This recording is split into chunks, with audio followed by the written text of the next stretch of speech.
ক্ষমতাচ্যুত হওয়ার আগে সবশেষ যে দেশ সফর করেছিলেন শেখ হাসিনা, সেই দেশেই সরকার প্রধান হিসেবে প্রথম দ্বিপাক্ষিক সফরে যাচ্ছেন অন্তর্বর্তী সরকারের প্রধান উপদেষ্টা মোহাম্মদ ইউনূস। ২৬শে মার্চ শুরু হচ্ছে তার ৪ দিনের চীন সফর।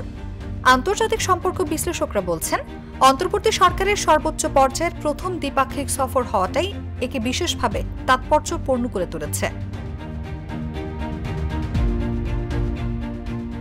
বাংলাদেশে গত ১.৫ দশকে আওয়ামী লীগ সরকারের পররাষ্ট্রমন্ত্রীদের প্রথম দ্বিপাক্ষিক সফরের গন্তব্য বরাবরই ছিল নয়াদিল্লি, কিন্তু অন্তর্বর্তী সরকারের পররাষ্ট্র উপদেষ্টা তৌহিদ হোসেনের প্রথম দ্বিপাক্ষিক সফর হয় চীনে গত জানুয়ারিতে। ১৯৭৫ সালে বাংলাদেশকে স্বীকৃতি দিয়ে কূটনৈতিক সম্পর্ক স্থাপন করে চীন। এবছর দুই দেশের কূটনৈতিক সম্পর্কের ৫০ বছর পূর্ণ হতে চলেছে। ঢাকায় নিযুক্ত চীনের রাষ্ট্রদূত ইয়াও ওয়েনের মতে, ৫০ বছর পূর্তিকে সামনে রেখে অধ্যাপক ইউনূসের সফর হবে একটি মাইল ফলক।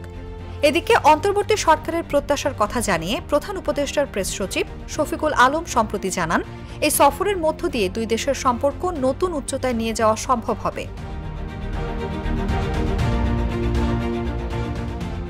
এদিকে কূটনৈতিকভাবে প্রধান উপদেষ্টার সফরটি গুরুত্বপূর্ণ বলে মনে করেন বিশ্লেষকরা।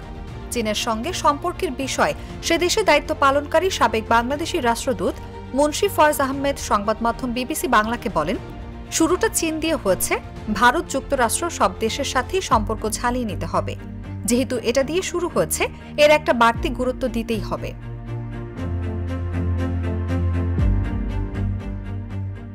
তবে বাংলাদেশে তিস্তা নদীকে ঘিরে চীনের অর্থায়নে একটি মহাপরিকল্পনার ব্যাপারে দীর্ঘদিন ধরে নানা কথাবার্তা শোনা গেলেও এ সফরে তেমন বড় কোনো ঘোষণা আসার সম্ভাবনা দেখেন না বিশ্লেষকরা।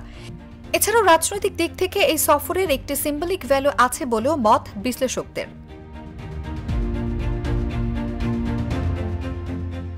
বৈশ্বিক প্রেক্ষাপট ও দক্ষিণ এশিয়ার ভূ রাজনীতির সমীকরণকে জটিল বলে বর্ণনা করছেন বিশ্লেষকরা।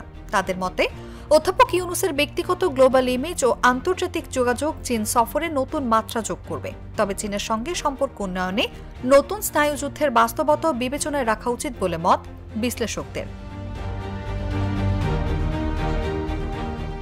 এছাড়াও দেশের বর্তমান অর্থনৈতিক অবস্থায় চীনের মতো বড় ও স্থিতিশীল অর্থনৈতিক সহযোগীর আনুকূল্য প্রয়োজন বলছেন বিশ্লেষকরা। চীনের থেকে বিপুল পরিমাণ আমদানির ক্ষেত্রে ডেফার্ড পেমেন্ট সুবিধা পাওয়া যায় কিনা সেটাও আলোচনায় থাকার কথা এই সফরে। এই উদ্যোগ গৃহীত হলে বৈদেশিক মুদ্রার সংকটে থাকা বাংলাদেশের জন্য তা স্বস্তির কারণ হবে, কারণ দেশের বৈদেশিক মুদ্রার একটি উল্লেখযোগ্য অংশ চীনের আমদানি ব্যয় মেটাতে।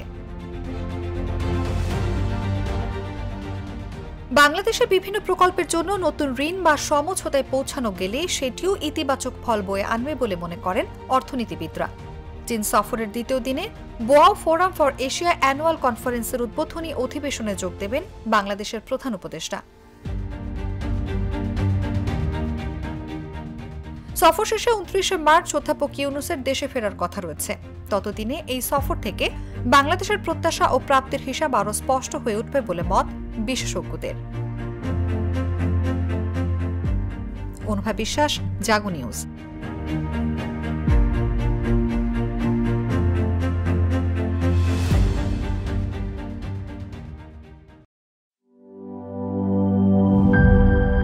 একনল হ্যান্ড ওয়াশ ১০০% প্যারাবেন ফ্রি, তাই নিরাপদ হাতের জন্য আস্থা রাখুন একনলে।